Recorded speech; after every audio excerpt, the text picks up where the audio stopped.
news comes first. This is ABC7 Extra.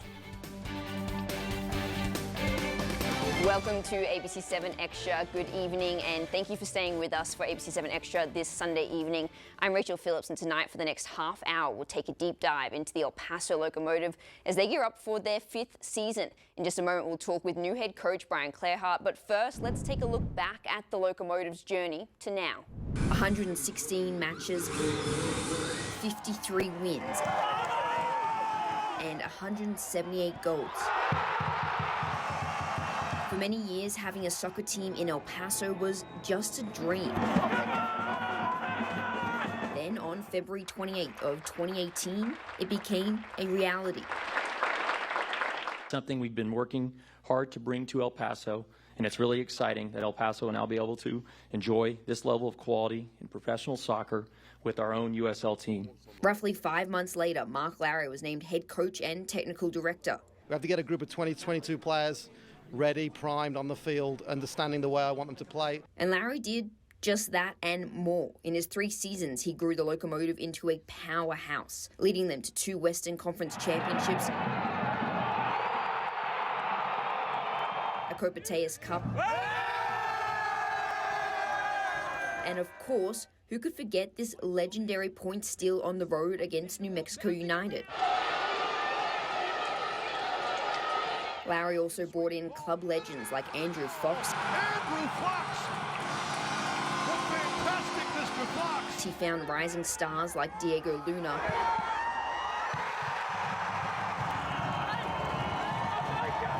And allowed Yuma to be, well, Yuma. But like all good things, it was time for the Palm to find a new home. That opened the door for Aussie-born coach John Hutchinson to take the helm. I'm really grateful for the opportunity to be a head coach in the USL. Under Hutchinson's tenure, the Locos ended up on 2 Sports Center top 10 plays of the day. Paso Locomotive, Harvard Athletic. Look at that strike from Diego Abarca. Became a squad who pressed and pushed for goals. For the first time since the team's inception, did not qualify for the playoffs. Hutch also oversaw Luna taking the leap to the MLS. Diego, the teenager. 4 academy kids making their debut. He is replaced by another academy player. And he also was stuck in a car with me for hours, which maybe was the reason he left. Just kidding, he chose to move his family back to the great land down under. And that brings us to now. In the 4 seasons, the Locos have seen 2 coaches, 62 players, and developed the local pipeline. They've broken barriers by having the only Ukrainian player in the league in Artem Kolod. Pressure on the ball, yellow, pressure on the ball! And last season, they set the standard with Marina Shavskoy, who was the only female assistant coach across the entirety of the USL. And now, they get set for a new wave. Their first American-born coach in Brian Clareheart, a wealth of new and exciting players, and another push for their first USL championship. Through it all, 8th Notch have been there, been loud, and been loco through and through. I'm joined now by the new head coach of the El Paso Locomotive in Brian Clareheart. Coach, firstly, thank you so much for joining us and being here with us tonight. Thanks for having me. It's a nice pleasure to be here. I'm glad it is. You saw it right there. You know, the Locos haven't been around for long, but already they have a strong and rich history. What made you want to come and be a part of this history and create your own history with this team?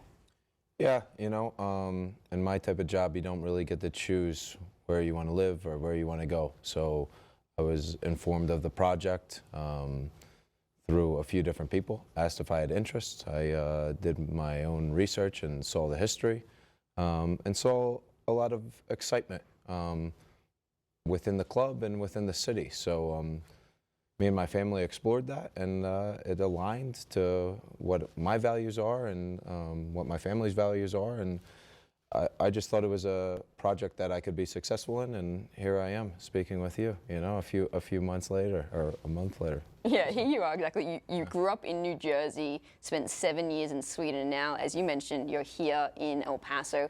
What's it been like these first couple of weeks kind of settling in? What do you think of the city? Yeah, you know, we've had a pretty intense December moving from Europe over here. And it's all a process, right? It's the same with the team. So I've gotten here, I've settled in, tried to meet my staff, meet the players. Now we're on the pitch, which is exciting, and that is home for me. But it's been nice to see the city settle in, eat some good food, I got to watch that a little bit, you know. But so far, so good. I've really enjoyed it. Do you have a car here yet? Because I heard it was stuck in New Jersey for a bit. Yeah, you know, luckily I didn't sell my car when I moved over to Europe, so I found a shipping company and I shipped it over. So I'm able to get around a little bit the last few weeks, so that's positive. That's very good considering preseason training started this week. So you kind of need a car to get from A to B. How's that been going? Firstly, getting the first full week in with the group. Yeah, it's been good. We have guys coming in and out, different international players with some visa things that is normal that you need to get done. It's been exciting. You can see the energy levels with these guys. You can see the hunger with these guys. And for me, I got to have individual meetings with all these players to get to know them as people and what type of people am I dealing with. Not only the players, but the staff as well. So it's been awesome to see this big group of human beings from all over the world trying to put together a singular goal. So it's been really cool, to be honest with you. You're the third head coach in Locomotive history, and I know you're your own coach, so I don't want to compare you to either one. Yeah. But for fans at home who are trying to figure out your kind of playing style, who do you align with more in regards to Mark Lowry or John Hutchinson? Well, you know, I know with Mark, I think they've had some pretty good success. They were pretty more direct. I haven't watched a game with him. Obviously, with John, I watched them play before I took the job, and I think John was a pretty good coach. I think he did a really good job. Number one in possession in the league at 60%. Number one in challenge intensity last year. Number 4 in pressing per defensive action in the league. So my view on coaching is aligned with that as well. But I have some, I would say a mix a bit. I want to go forward. I want to go direct at times. I want to press. I want to have possession, but I want to play high, energetic football here. So that's a bit of my style. So I think, can we take the best of both worlds and kind of align it? We'll see. I'm sure fans like the idea of that for sure. And when we look at you, and I've looked at some of the video of you on the sidelines for it's pretty clear you also bring a lot of emotion. If we take a look, this is what I'm talking about for those fans at home. Is this what fans can expect on the sidelines from you too? You know, my right foot went unscathed in that first video. Somehow. Now, obviously, I'm passionate. I care about my group. I had a bit of maybe about a bit of American prejudice going against me, and maybe I felt that my group was getting disrespected, so I was going to stick up for them. But hey, this happened twice a season. If I have to, I have to. I will stand up for our group, and I will stand up for our city if it's needed. So no one's going to disrespect us. I'll say that, and that's how I'll comment on that.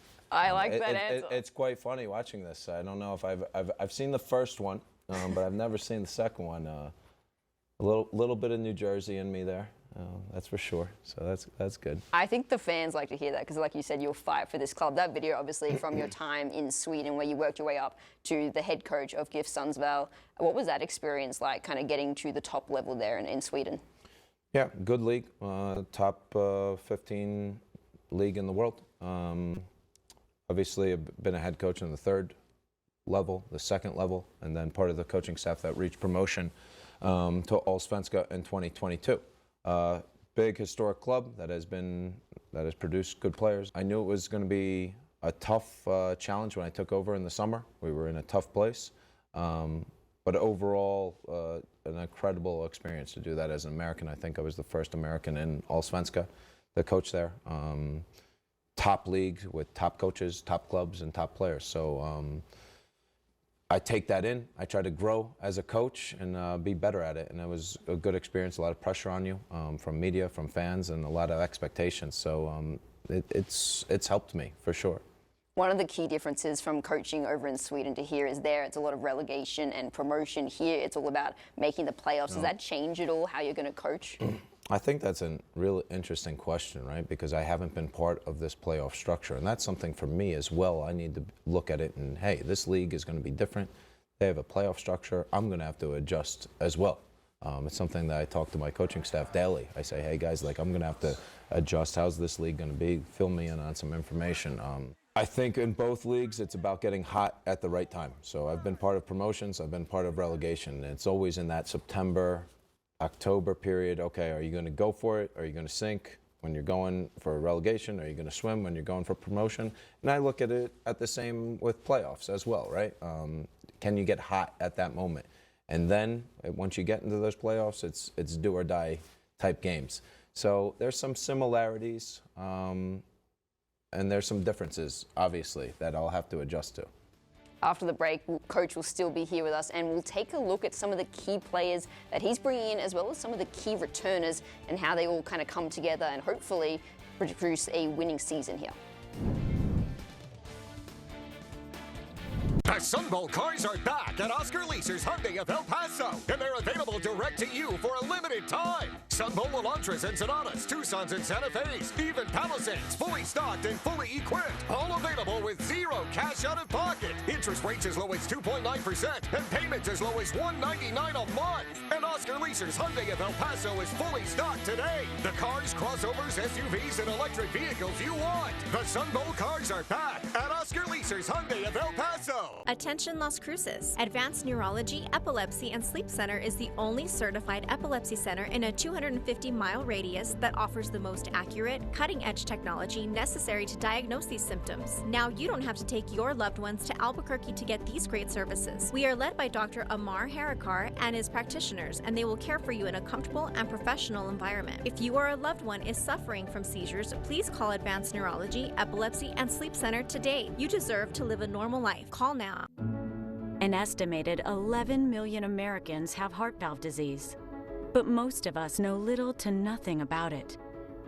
People can be born with valve problems, or they can develop from cardiovascular disease, infections, certain cancer treatments, and age, with older adults at the highest risk. If diagnosed early, it can usually be successfully treated, no matter what your age. Valve disease can cause a number of symptoms, including lightheadedness, irregular heartbeat, shortness of breath, tiredness, swelling of the ankles and feet, and not feeling like yourself in general. But it's often only detected when your heart is listened to by a healthcare professional. So listen to your heart. See your healthcare professional. Discuss your risk factors and any potential symptoms. And go to valvediseaseday.org to learn more.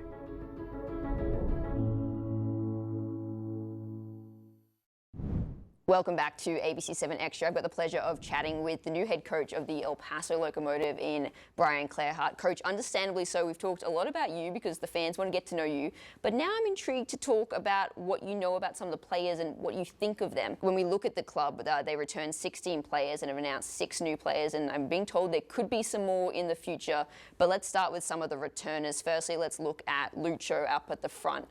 Obviously, he was the leading goal scorer last season. This is his 3rd season with the team. What does he bring to this team, and how does he fit into your style of play? Yeah, obviously a proven goal scorer at this level, Argentinian, who have a lot of edge to them, so fits my style. Long career, played in Sweden, actually, at Djurgården, top club, MLS, Chicago Fire. When I met him in person this week, a lot bigger than I thought. I mean, really long legs, big guy, so strong, Luch is. Did you tell that to him? I did. His arms were huge. I mean, good checking forward, the hold-up ball with his big body. Good box goal scorer. Tactically, has a lot of experience in what I will need him to do. We've spoke about the tactical differences this year with him directly. He was super on board.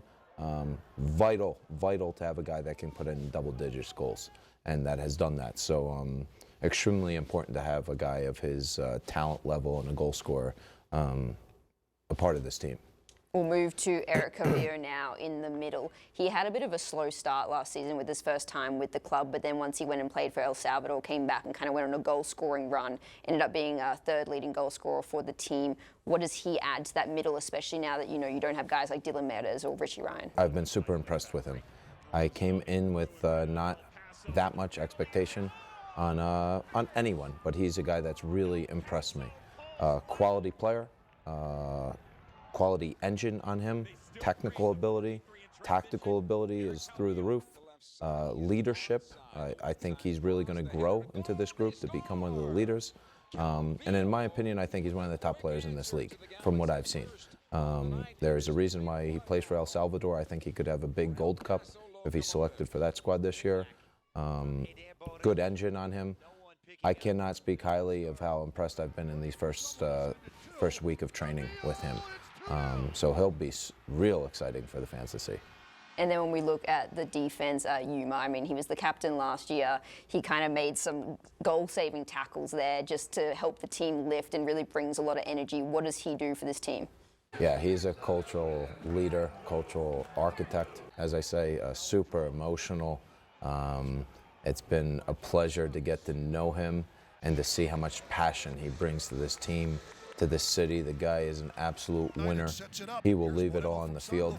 And again, really organized, really experienced, and will be a leader for some of the young players as well. And so they're just 3 of the 16 returning, but then also bringing in a lot of new guys.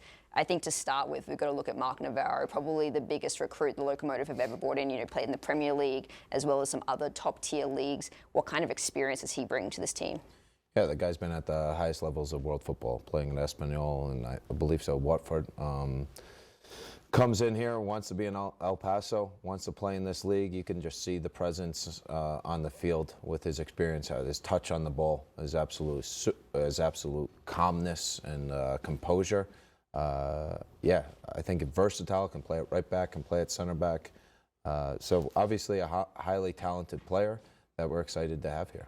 And then another new guy we're bringing in is Petar Petkovic, who you actually coached against. What made you want to kind of dip into your world pool there and bring him over to the Locomotive? Yeah, he's always been a guy that that's been dangerous, pretty big name in Sweden, guy that I did not want to play against. And when he became available and he was interested in coming here, it made sense. Good winger, guy that can score, that can assist, coming off a little bit of injury, so he needs a little bit of time. But I'm excited to have him here in this type of environment and work with him.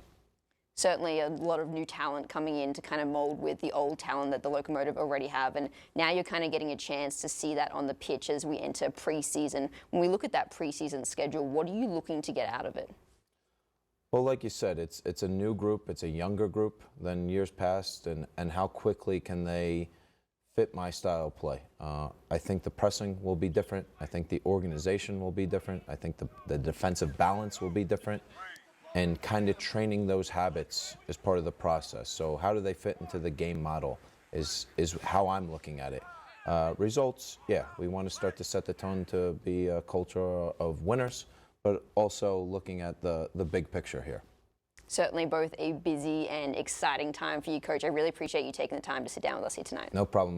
My pleasure. I hope to see everyone at the stadium in a few weeks. Good luck with the season. And after the break, we've still got more. General Manager Andrew Forrest will be here to sit down as we're entering the 5th season, about 40 days away from that first game, to see what the Locomotive have achieved so far and what they're still looking to get out of the Locomotive.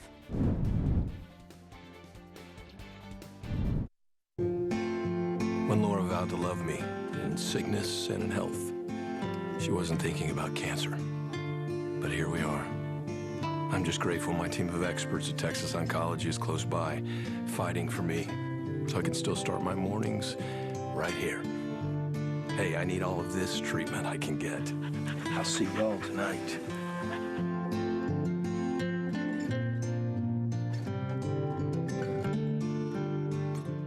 Low E has hurt my ability to perform. He hasn't been able to make the bed in years.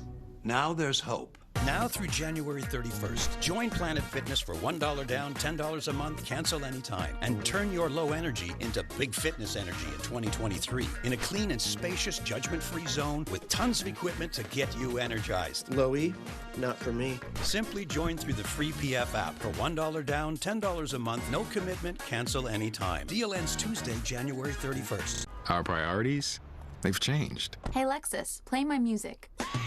It's not just about getting ahead. It's about knowing what you want. Watch for traffic. And focusing on what matters. Welcome to the next level. This is the Lexus NX with intuitive tech and our most advanced safety system ever. Get $500 lease cash toward a 2023 NX250.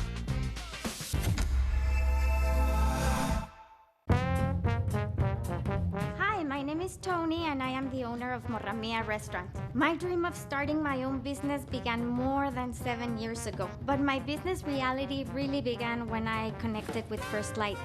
They were so fantastic to work with, and I think that any small business owner or dreamer like me should become a member.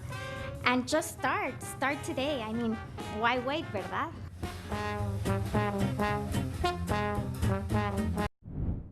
Welcome back to ABC 7 Extra as we take a deep dive into the El Paso Locomotive. I'm joined now by the general manager in Andrew Forrest. And Andrew, we just got a chance to sit down with the head coach in Brian Clareheart. But you're someone who's been with the team now for the entirety of coming into 5 seasons. Just how proud of you of what you guys have been able to achieve both on and off the field?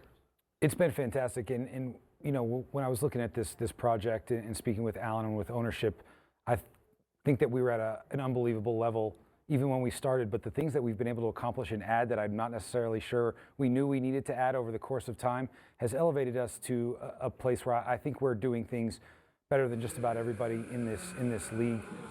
We've added facilities, we've added staff, we've added players over the course of time, where I really think we're at a spot where we're on par with anybody else in this league, and we've got a great building to play in, and I'm really excited for year 5.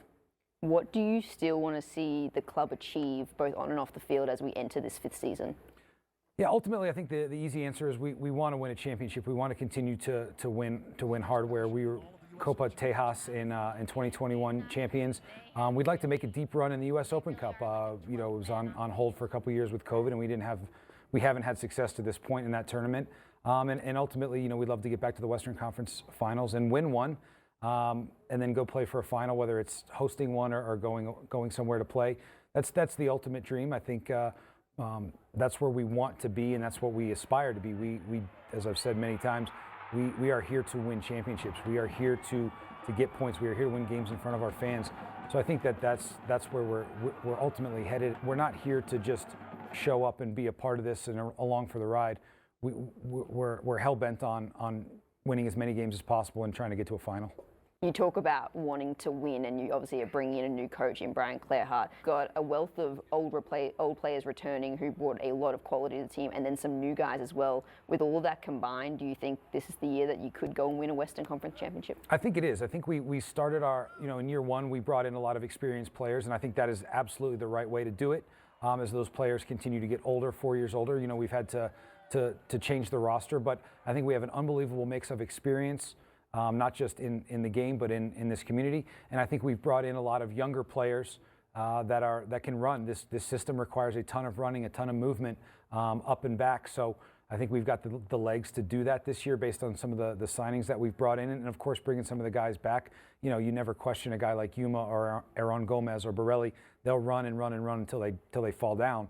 So I think mixed with some of these other guys that are coming in and bringing experience from Europe and different parts of the United States, championships aren't won in preseason per se, but I think this is a very good team on paper, and I'm excited to watch us progress, not just through preseason, but once we get into the start of the season on March 11th. Yeah, you talk about the start of the season, about 40 days away from that opening game. What do you want to say to the fans to try and get them to go out there and support this team this season? Yeah, I think our fans have been fantastic, but we always could use more. We want to continue to bring the community out that's supported us and gotten us to this point. But there's always room for more fans and new fans, and I think, if anything about the World Cups, they usually excite people about soccer on the international stage, and hopefully, I know going to some of the watch parties and seeing some of the video, El Paso enjoyed the World Cup. Well, come watch your local soccer. It's exciting, it's fast-paced. These are professional players from all parts of the world, and the level is very high. So we want to continue to bring our fans in. We're going to have great giveaways, great fireworks shows, a ton of other special things that are going to happen. So, we invite everybody to come out, and we've got 3 games in a week at home to start the season. So there's plenty of seats to go around. Andrew, thank you so much for taking the time and joining us here tonight. The Locomotive get ready to kick off their 5th season at home on March 11th against Sacramento Republic FC. That does it for us tonight on ABC 7 Extra. Thank you for staying up late with us. I'm Rachel Phillips, and have a great week.